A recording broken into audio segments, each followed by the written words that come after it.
Assalamualaikum warahmatullahi wabarakatuh. Waalaikumsalam warahmatullahi wabarakatuh.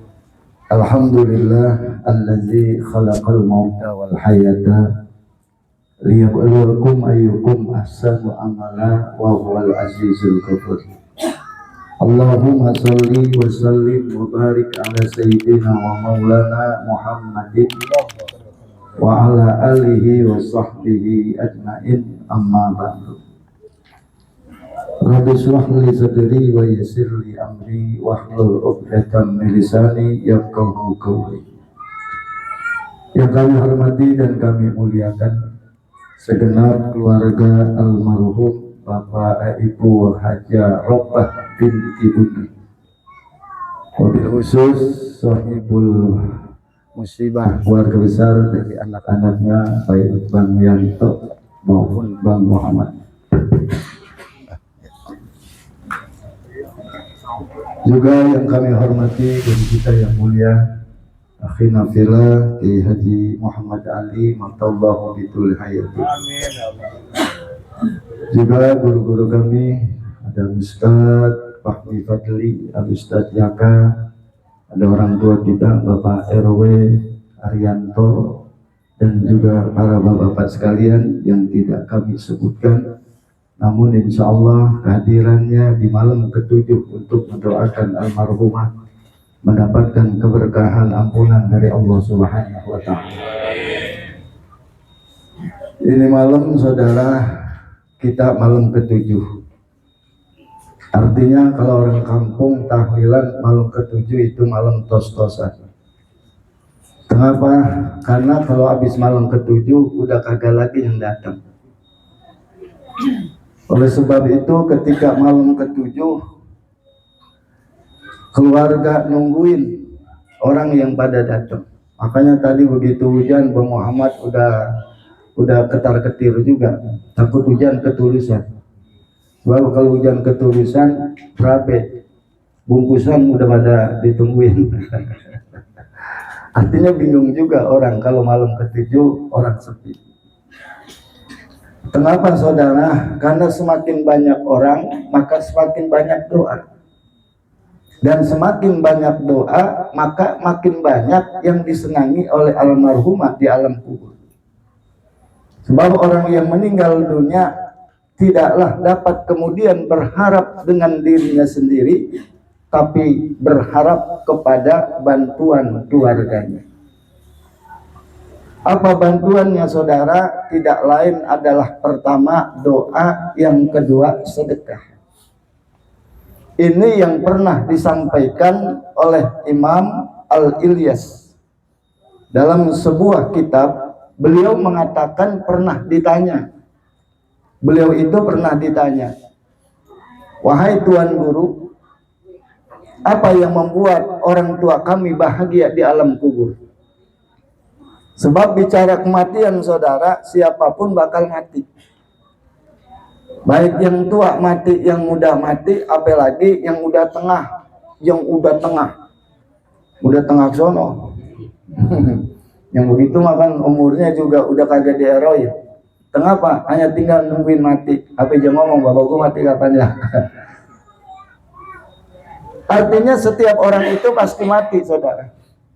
Karena telah dijanjikan oleh Allah dalam Al-Quran, kullu nafsin dha'iqatul maut. Siapapun orangnya. Lalu timbul pertanyaan, kenapa mati itu nggak dikabarin sama kita? Maka Allah jawab dalam Al-Quran, allazi khalaqal mauta wal hayata liyabluwakum ayyukum ahsanu amala. Kenapa saudara meninggal itu nggak dikabarin? Kalau beranak maka dikabarin ya. Apalagi zaman sekarang udah dikabarin. Orang perempuan mau lahir udah dikabarin. Ntar kok tanggal segini lahir, nggak lahir, dinet itu perutnya. Ya, disesar maksudnya. Tapi ketika bicara kematian, maka nggak ada yang ngabarin. Cuman ada ciri. Biasanya orang kalau meninggal dunia ada cirinya. Apakah itu sakit, atau kemudian ngomongnya udah rada-rada beda, ataupun ngomong gak ada beda, cuman kelakuannya lain. Makanya orang kata Jala kemarin tuh ngomong begitu ya, kata gue dikit lagi pergi, bener 3 hari dia mati. Oh itu kalau omongan terakhirnya, itu tanda. Tapi kebanyakan saudara, orang yang meninggal itu ada tanda-tanda dari kematian, biasanya sakit kebanyakan. Ataupun kemudian umur yang sudah tua. Makanya masih muda, kata dia masih lama kali ya. Tapi enggak juga begitu. Kadang-kadang yang tua maka agak mati-mati, yang muda mati duluan. Karena pengen balik. Sebab orang yang meninggal itu enggak ada orang meninggal itu sedih. Yang sedih yang ditinggalin. Karena yang meninggal itu senang. Kenapa senang, Bang? Karena mau ketemu Allah Subhanahu wa Ta'ala. Karenanya senangnya kan gak pernah balik-balik lagi orang mati. Kali dia balik lagi kan enggak, mau balik lagi kagak balik. Berarti ketika orang meninggal dunia adalah kesenangan hidupnya di dunia untuk menuju kesenangan di akhirat. Cuman kadang-kadang kita yang ditinggal, yang sedih. Karena biasanya yang ditinggal nih sedih. Ada orang lagi pacaran ditinggal sama ceweknya, kan yang sedih ceweknya mah orang ada cowoknya lagi girang. Ketemunya ngerada cakepan dikit. Cuma rada jelekan, ya sedih. Artinya begitulah hidup, Bang ya. Yang meninggal dunia mah senang karena ketemu Allah. Yang ditinggal yang sedih.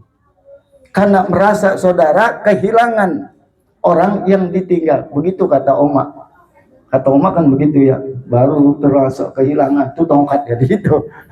Itu kata Oma. Inilah yang kemudian ada persiapan Allah katakan.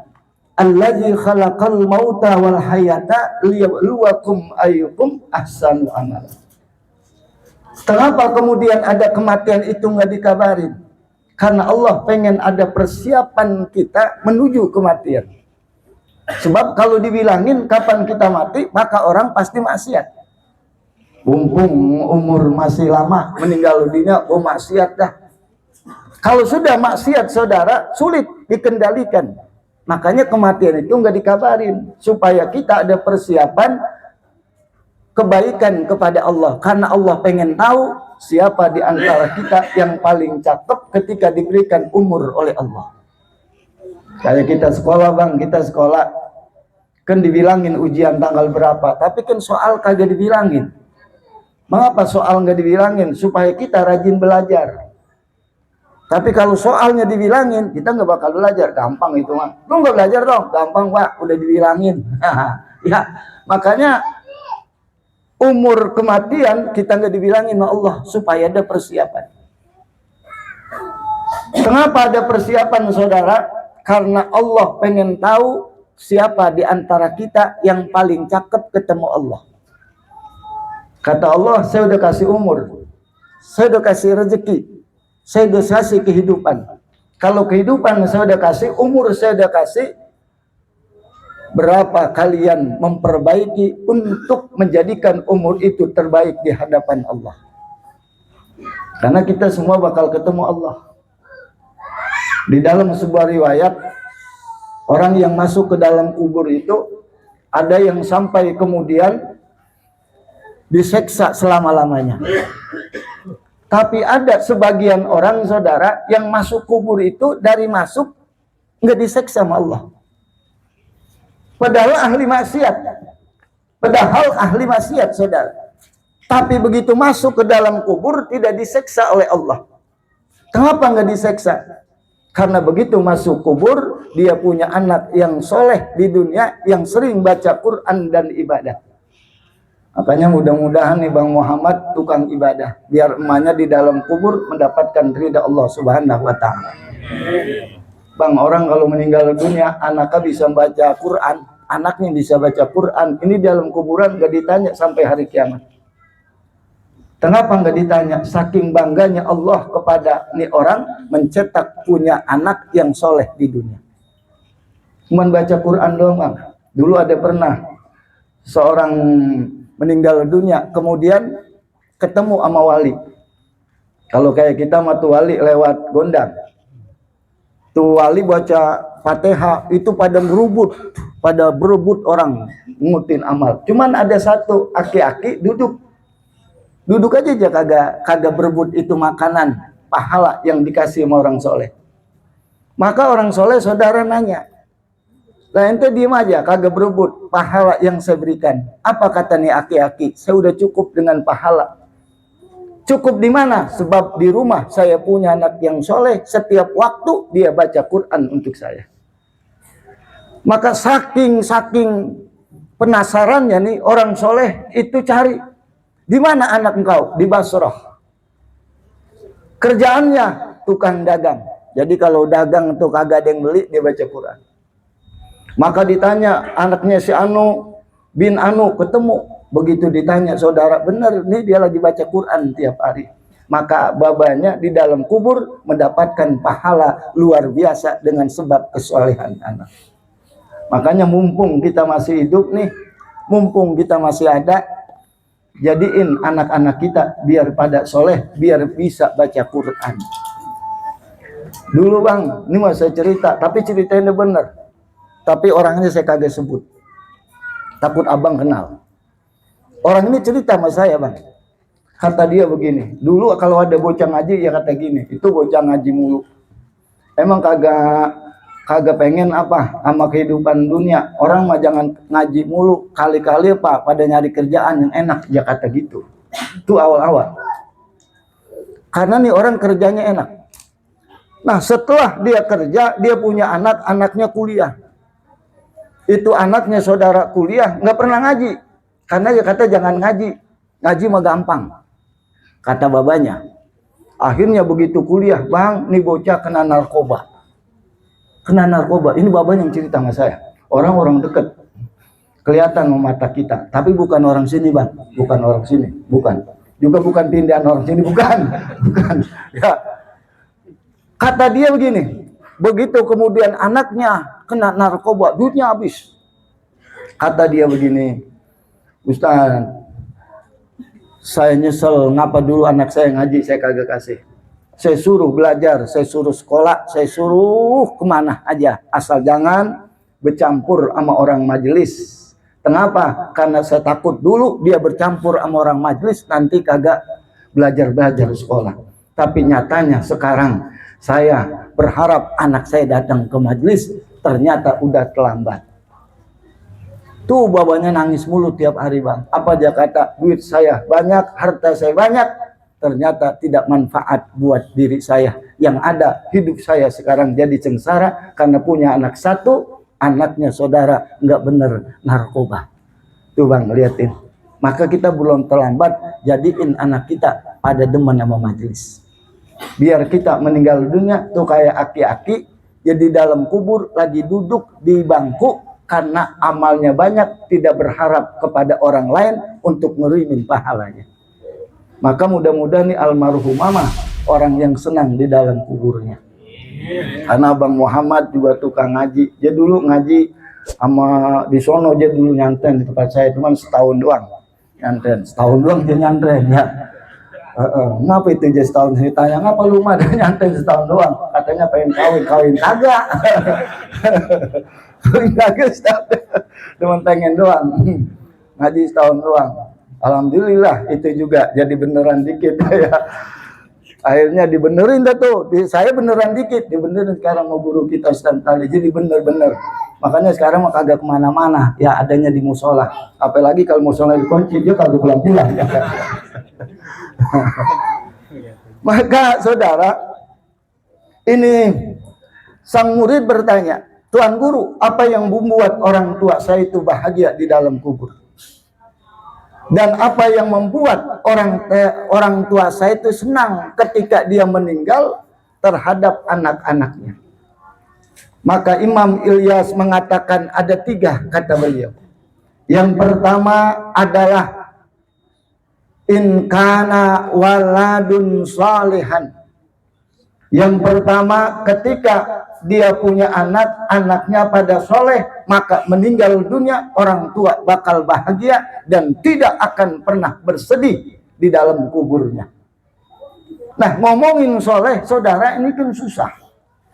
Karena soleh itu nggak bisa dihasilkan dengan kita, mesti dihasilkan oleh guru. Makanya suruh pada ngaji.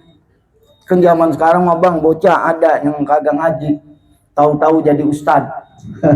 Ada begitu. Namanya kalau kata Imam Nawawi katakan telur pekokok. Telur makan kagak bekokok, yang bekokok ayo.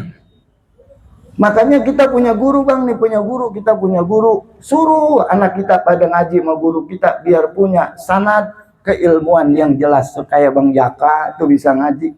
Kan dia punya sanad keguruan sama guru kita.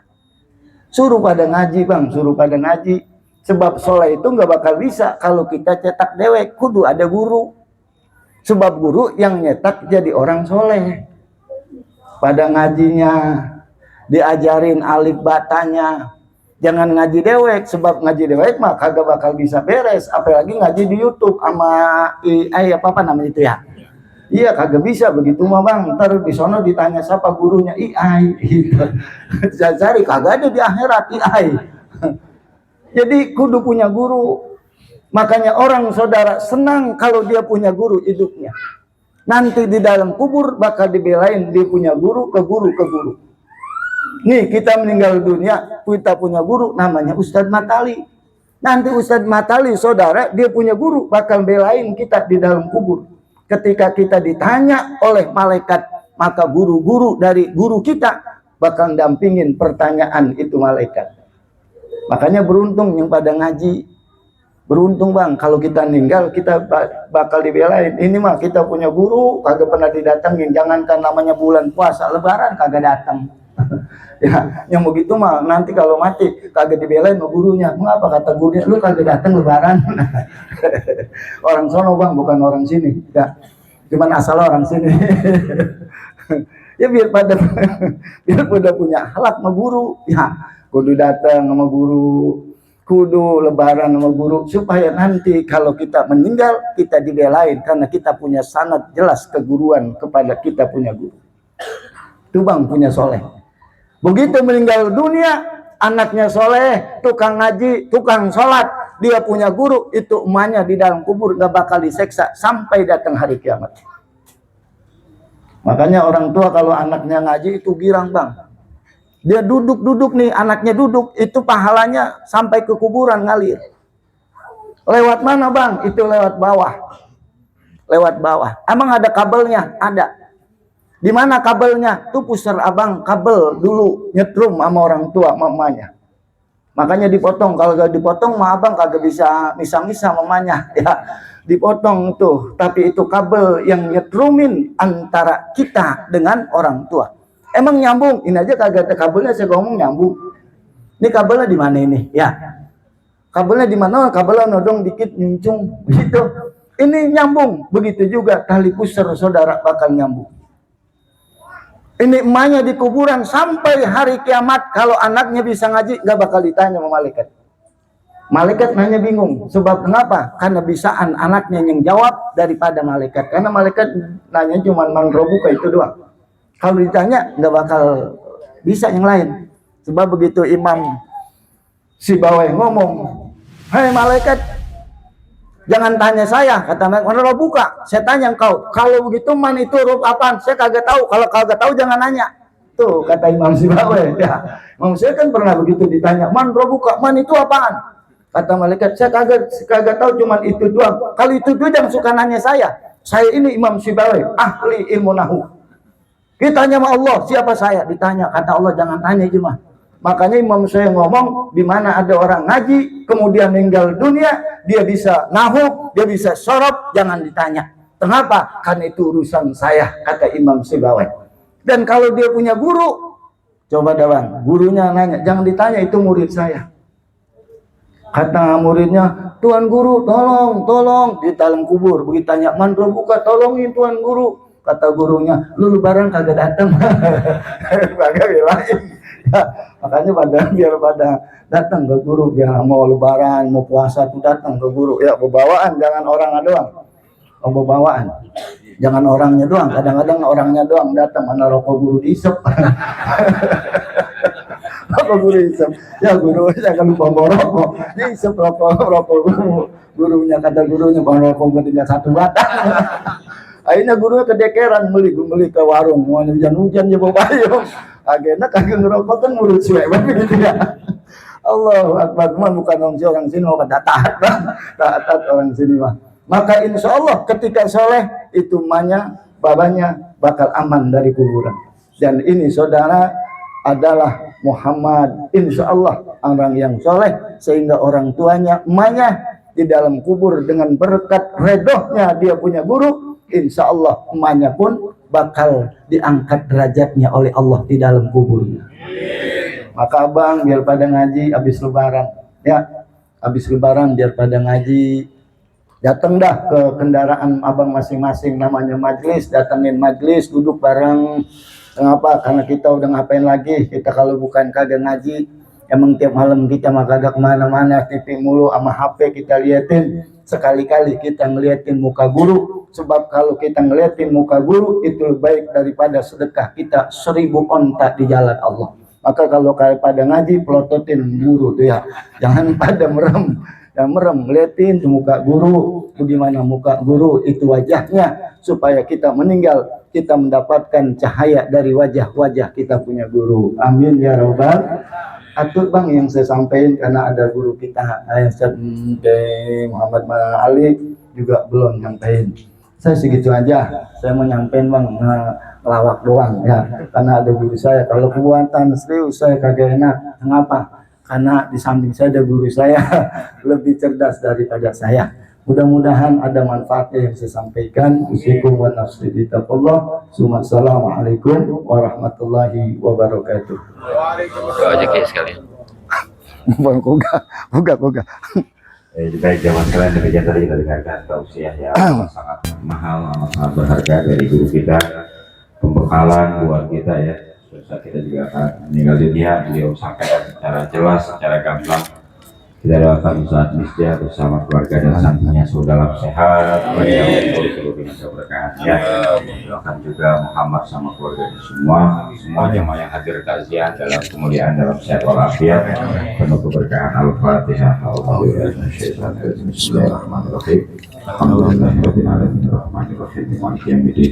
Iyyaka na'budu wa iyyaka nasta'in ihdinas siratal mustaqim siratal ladzina an'amta 'alaihim ghairil maghdubi 'alaihim waladdallin. Astagfirullahaladzim. Allahumma shalli ala sayyidina Muhammadin fil awwalin wal akhirin wa barik wa sallim radhiyallahu ta'ala an kulli sahabati rasulillahi ajma'in. Bismillahirrahmanirrahim. Alhamdulillahirabbil alamin hamdan na'imin hamdan syakirin hamdan yuwafi ni'amahu wa yukafi mazidah. Ya rabbana lakal hamdu wa lakal mannu wa lakal fadlu wa lakal kullu syai'in kama yanbaghi li jalali wajhikal karim wa 'azimi sultanik. Allahumma shalli ala sayyidina Muhammad wa ala ali sayyidina Muhammad. Allahumma anzil rahmah wal maghfirah wa syafa'ah ala ruhi almarhumah Ibu Hajah Roba binti Bapak Bundar, kadzalika ruhi almarhum Bapak Haji Saran bin Bapak Bodoh, kadzalika ila jami almarhumin wal marhumat min ahli syabil bait. Waj'alhum ya Allah min ahli syafaati Rasulillah sallallahu alaihi wasallam. Allahumma ij'al quburahum rawdatan min riyadil jinan wa la taj'al quburahum hufratan min hufarin niran. Allahumma ij'alna waladana wa dzurriyyatina wa tarabatina wa talibatina wa azwajina wa banatina min ahli ilmi wa tuqa wa ikhlas wa amal wa sabr wal istiqamah wal qina wal khair wa la taj'alna ya Allah wa iyyahu min ahli syujahil wa hidayr. Rabbana ighfir lana dzunubana wa dzunuba walidina warhamhum kama rabbuna shighara wa tabi bainana wa bainahum bil khairati wa ighfir warhamhum wa rahimur rahimin. Rabbana hab lana min azwajina wa dhurriyyatina qurrata a'yunin waj'alna lil muttaqina imama. Rabbana atina fid dunya hasanah wa fil akhirati hasanah wa qina adzabannar. Sallallahu ala sayyidina Muhammadin wa ala alihi washabihi ajmain. Ketika subhana rabbika rabbil izzati amma yasifun. Assalamu alaikum warahmatullahi wabarakatuh. Demikian jemaah, sampai ketemu lagi nanti di malam ke 40 ya, nanti undangannya nyusul Hadul Sumran. Assalamualaikum warahmatullahi wabarakatuh.